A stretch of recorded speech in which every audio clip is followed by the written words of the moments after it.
Good morning, everyone, and welcome back to Inside Man United. Thank you very much for joining me once again. My name is Rowan Brennan, and without further ado, let's take a look at today's headlines. Coming up on today's episode of Inside Man United, the headlines. Sir Jim Ratcliffe wants Old Trafford to become the Wembley of the North. We look into details of whether it's going to be an extension of the existing Old Trafford, or are we going to be getting a new stadium? Sir Jim Ratcliffe also visits Old Trafford to pay his respects on the 6th of February anniversary when 23 Manchester United players sadly passed away in the Munich Air Disaster. PSG will be looking to make a second attempt to sign Marcus Rashford during the summer transfer window, with an inevitable departure for Kylian Mbappe.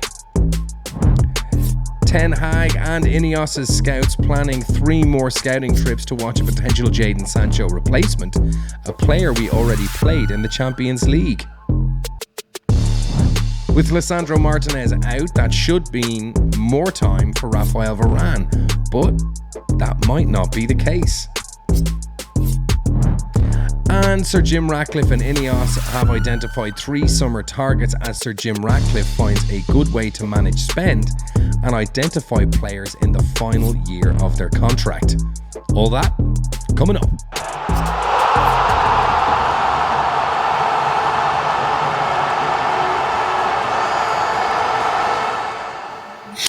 So to kick things off, we are going to the Daily Mail just to cover this story. I think it originally broke on the Telegraph, but we can go in here to Mike Keegan and Chris Wheeler from the Mail Online. So Sir Jim Ratcliffe wants Old Trafford to become the Wembley of the North in a bold £2 billion project funded in part by the government, money to rebuild Manchester United's decaying home.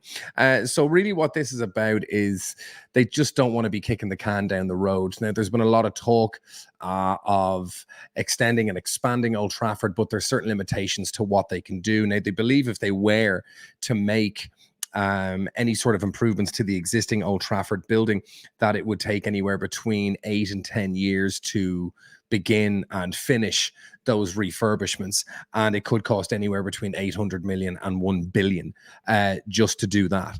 However, if they build a completely new stadium, it will cost 2 billion. However, with that, there does come far more earning opportunities in terms of expanding the capacity fully and properly to 90,000 or even 100,000 seater stadium. Moving the stadium, yes, it would require that, but it's still in the same vicinity. It's not like they're moving it, a mile down the road. It's literally going to be in the same area of land that Old Trafford's in. So it's still Old Trafford.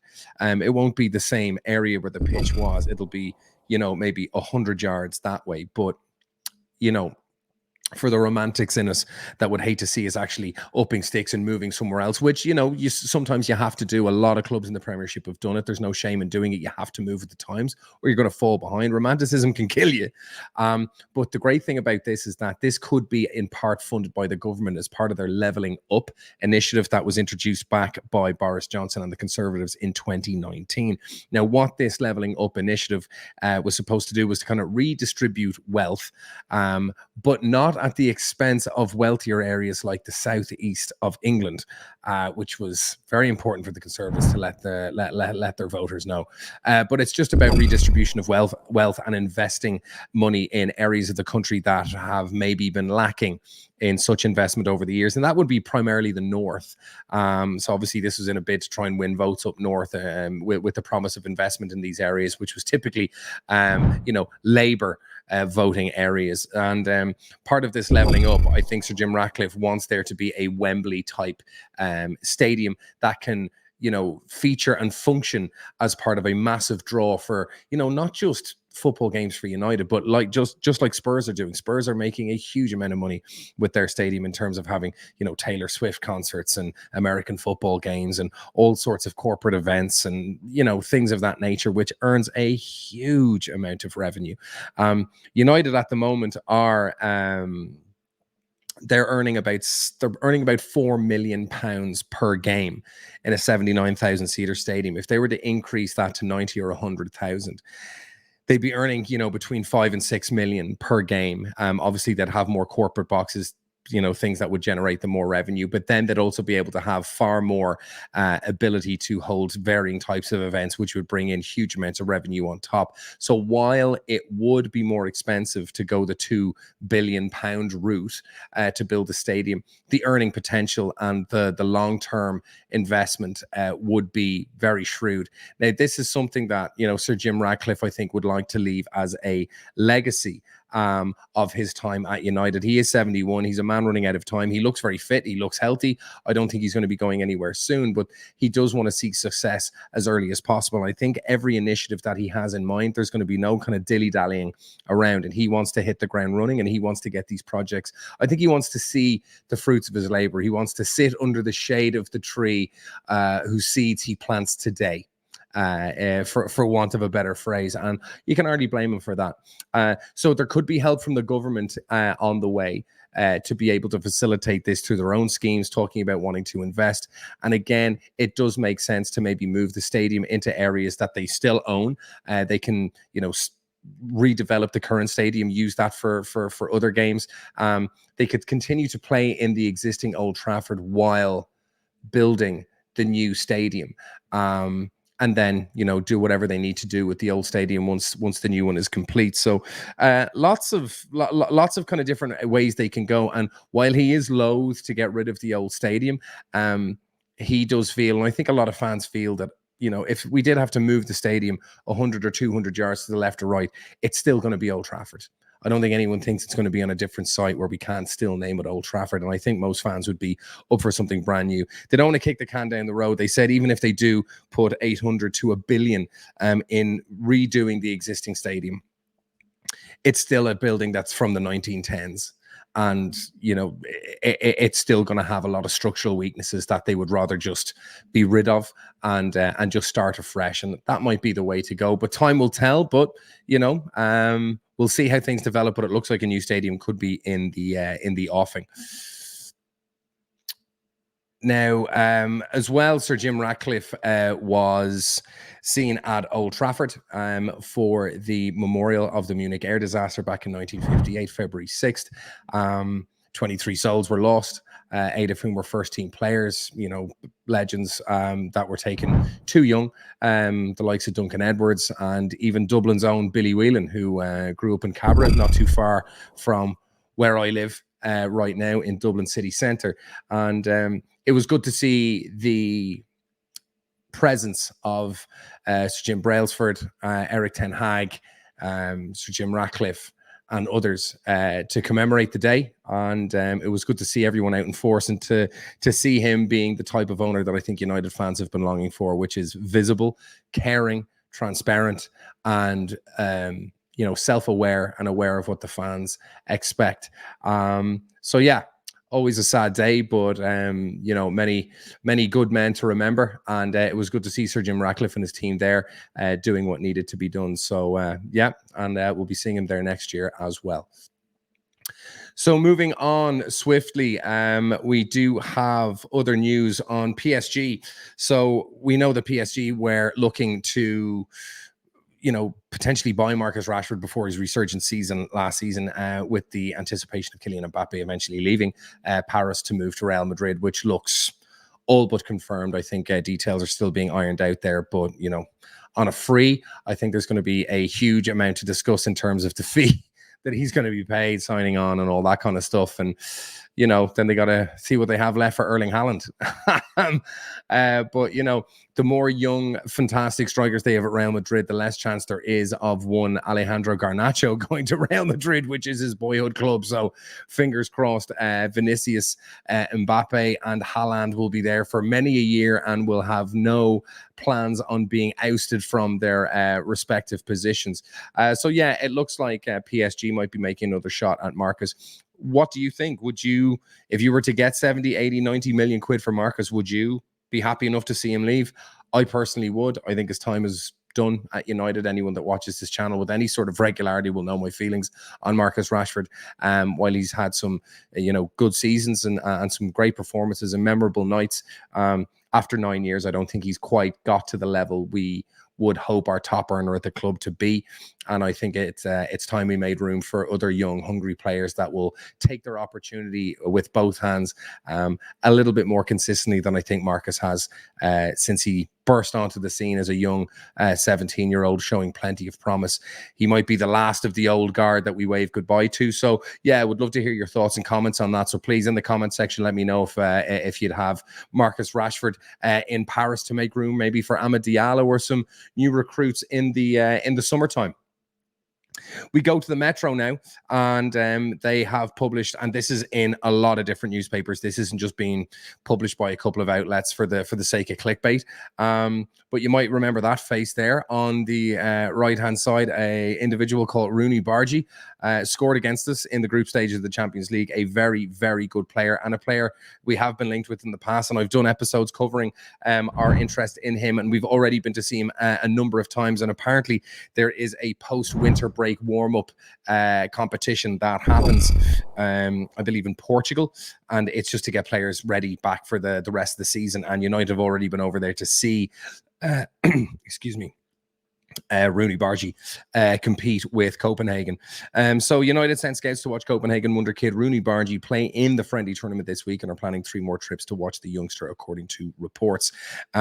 He's been on our radar since he bagged the winner against us in a 4-3 victory in the group stage, and it looks like there is genuine interest in this kid. And yeah, I've done an episode on him before.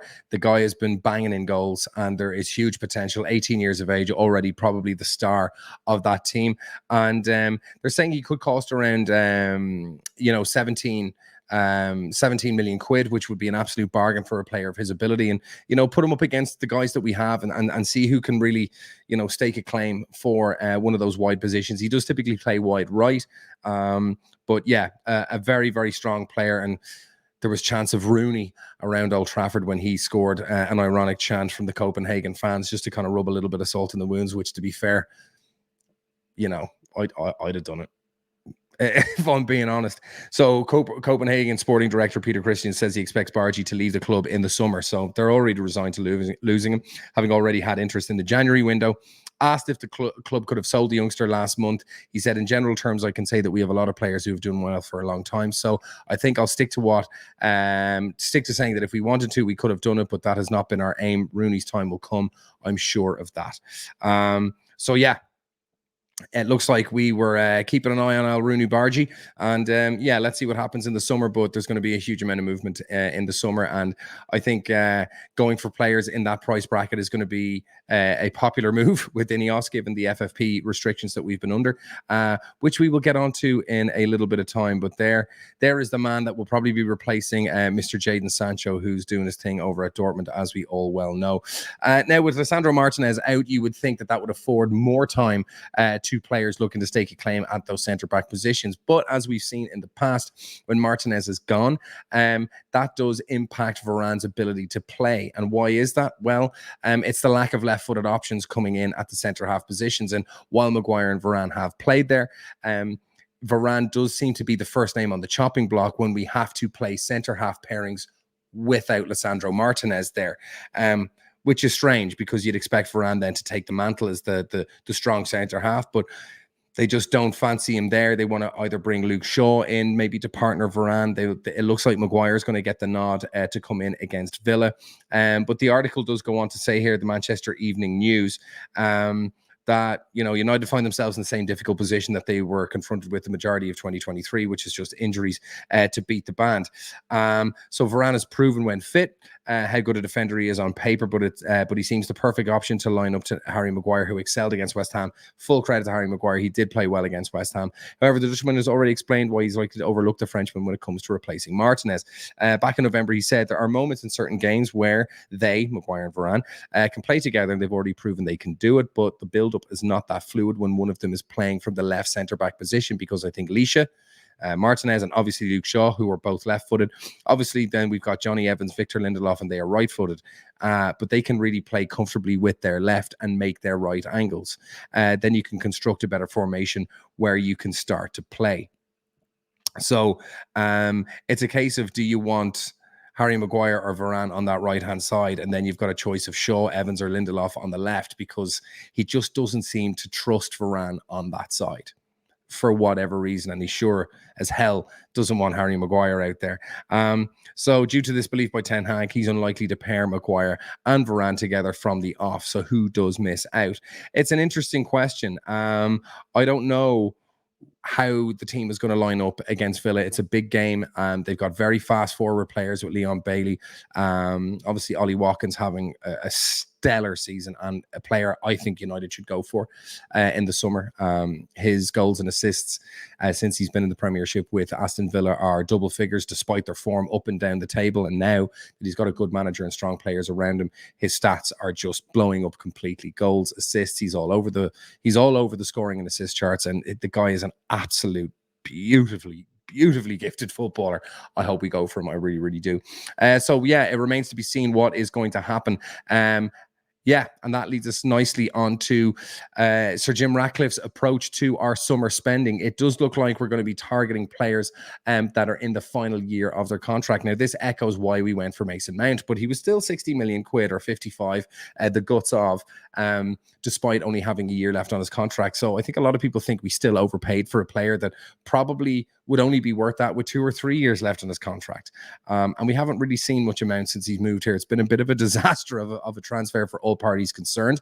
But it says here United will reportedly pursue players who are entering the final year of their contracts this summer as part of the rebuild, which makes sense. So Jim Ratcliffe takeover of United is on the brink of being ratified for his 25% stake. So earlier this month, Ten Hag admitted he wanted a striker but couldn't get one. And now he has to be a bit more creative with the forward players that he has. So because of Martial's injury, we don't have backup. We do have Omari, Amad Diallo, and of course we have Rashford.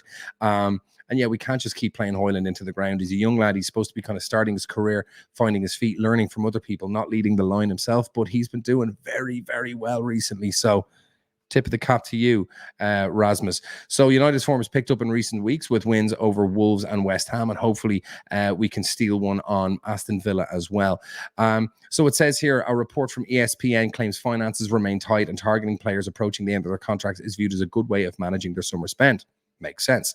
It was one of the reasons Mason Mount became such an attractive prospect last summer, with United told ahead of negotiations that he would not sign a new deal at Chelsea. The West London club decided to facilitate Mount's departure rather than risk losing him for a free transfer a year later. And we've already reported on some of these players like Kefren Turam and Joshua Kimmich, who looks like he's going to be leaving Bayern at the end of this season. And of course, Jonathan David, I believe Canadian striker who's plying his trade in League One with Lille. Not a player I would want to go after, but if he's cheap and he can provide good partnership or options with Rasmus Højlund, why not? He seems to have some talent. So yeah, there are options there. We're not going to be going for the £100 million players, it seems. Or if we do, it's going to have to be supplemented with transfers that are a little bit cheaper. City also looking to be sniffing around Joshua Kimmich as well. A fine player. I'd love United to get Kimmich, particularly if we're going to be losing the likes of McTominay, potentially Casemiro. Amrabat's certainly going to be gone as well. And yeah, it looks like there's going to be room there, and I would love to see Kimmich. That is it for the top headlines on today's news. So there you have it, folks. Today's headlines in a nutshell. Sir Jim looking to waste no time at all in terms of getting that new stadium potentially up and running. His appointments have been fast and quick. I mean, to be honest, you gotta hand it to INEOS and Sir Jim Ratcliffe. These guys are doing stuff with a high level of professionalism. I've liked everything they've done, from the people they've gotten rid of, the noises coming out of the club, the way they've conducted themselves towards the staff, towards the public, their visibility, their decisions on what they might want to do with the ground. These guys are really looking to really stamp their mark. And as morbid as it might be to say, when you've got a man approaching the latter end of his time, he's made his money, he wants to enjoy his life and leave behind a legacy which he will be remembered for a long time. So be in no doubt just how important it is for him to restore this club back to its glory years and have his name spoken for decades after he's gone as the man that rescued United and brought us back to the glory years after a decade of just disaster. So I'm really, really excited to see what this guy can do with the club. PSG for Rashford, what do you guys think? Would love to hear your comments on that. And yeah, again, going after players in the last year of their contract, how are we feeling about that? To me, it makes a lot of sense. you know, there's no point throwing silly money when you don't have it. And, you know, if the right players come along, I'm sure there's going to be some very shrewd, intelligent transfers conducted by the guys at INEOS. So I'm really looking forward to seeing what's going to happen over the summer. I don't think you're going to see Mbappe's and big, huge money signings, but I think there's going to be, you remember when like Evra, Anderson, Nani, Vidic, these kind of players signed, you're like, who are they? And they end up being, you know, great to varying levels. But yeah, I'm looking forward to a summer of that, so fingers crossed. And you know, maybe Rooney Bari, maybe we'll be singing a new Rooney at Old Trafford when that young lad from Copenhagen might get the call from INEOS and Ten Hag. As always, thank you very, very much for joining me. I appreciate you tuning in. Hit that like button, hit subscribe, hit that notification, and I will see you on the next one.